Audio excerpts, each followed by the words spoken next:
Episode 541, A Bigger Threat.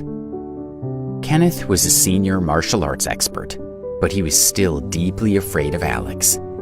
He knew Alex would be impossible to beat at full strength, but with his inner power so badly depleted, this was the perfect time to kill him. Hugo's eyes blazed with anger. "Alex, you killed Jacob, and that's a serious crime. Apologize immediately, and I'll spare your life." He faked a smile. "If you refuse, we'll take you with us, and you won't die quickly." Seth thought it was stupid not to kill Alex right away, but whenever it happened, he intended to be there, enjoying every moment. "Alex, are you really going to let them drag you out of here?" he asked, taunting him. "You've made Seth angry," Kenneth said, "and now you have to face the consequences of that." Hugo folded his arms and watched Alex, waiting for him to apologize. "So you plan to fight me?" Seth asked. "You're surprisingly skilled at martial arts, but I can see how exhausted you are, and you're almost out of inner power. I'm not tired at all, so it won't be much of a fight." Alex gave a lopsided grin. "I may be exhausted, but I still have enough energy to deal with you." Although he stood alone, he was fearless, and he wouldn't allow anyone to push him around. "So be it," Seth said, irritated by Alex's overconfidence. He gave a shrill whistle, and 18 men filtered into the arena. Their movements were fluid and graceful, and it was clear they were all well-trained warriors. From the way they held their swords, they were skilled with blades, and their expressions were grim and determined. They would not be easy opponents. As they stood quietly, Alex looked them over, assessing their skills. "I see you came prepared," Alex said, glancing at Seth with narrowed eyes.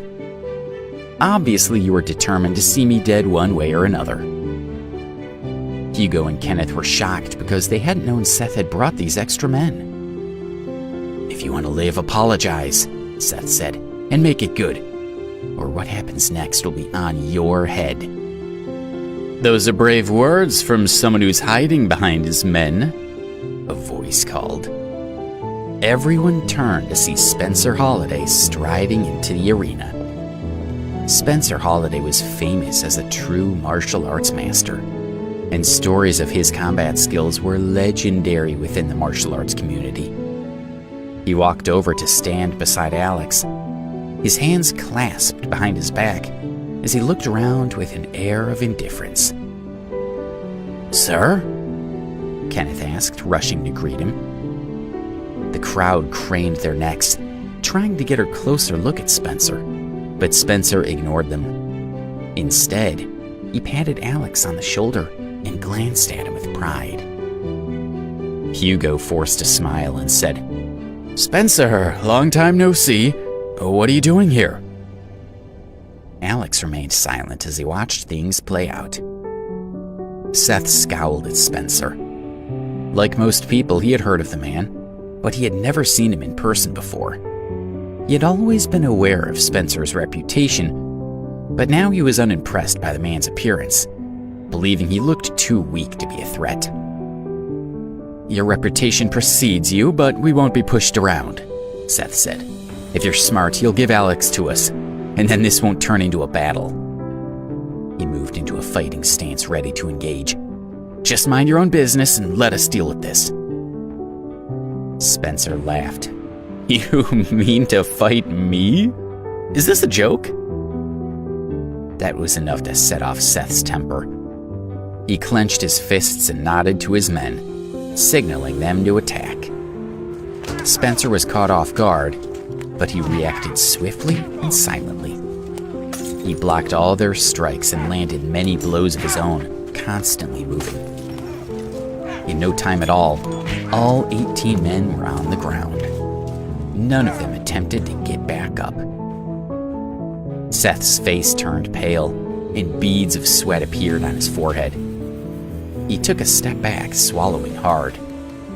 Spencer was unstoppable, so all Seth could do now was ask for forgiveness. Kenneth's mouth was dry and Hugo felt numb. They had never seen anything like this before. Spencer's skill was both inspiring and terrifying. They glanced at each other and lowered their heads, hoping to avoid Spencer's attention. None of their men could hope to withstand such a master, and they were forced to admit defeat. Alex had been surprised by Spencer's rapid reaction to Seth's men, and he was also impressed. Spencer looked at Seth. "Do you still think you can tell me what to do?" "Of course not," Seth said. "Please forgive me for offending you. We'll leave." He had thought he was Spencer's equal, but now he knew better. There was no chance he could win, so his only hope of getting out of this mess was to apologize. He considered himself an expert martial artist, but he was also aware of his shortcomings, and he was completely outclassed here. "Leave?" Spencer asked, snorting. "It's too late for that."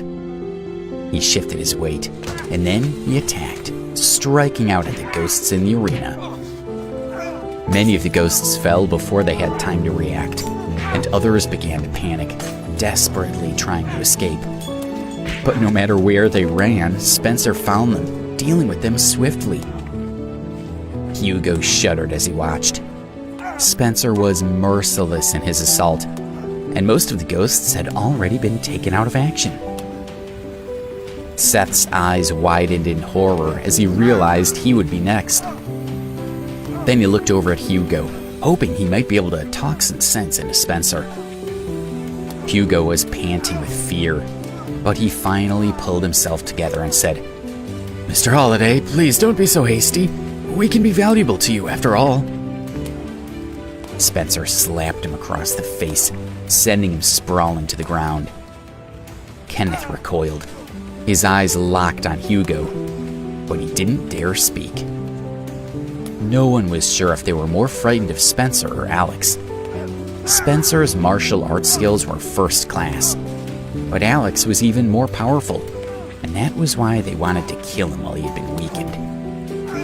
But then again, Spencer had a reputation for cruelty. So at this moment, he was the bigger threat.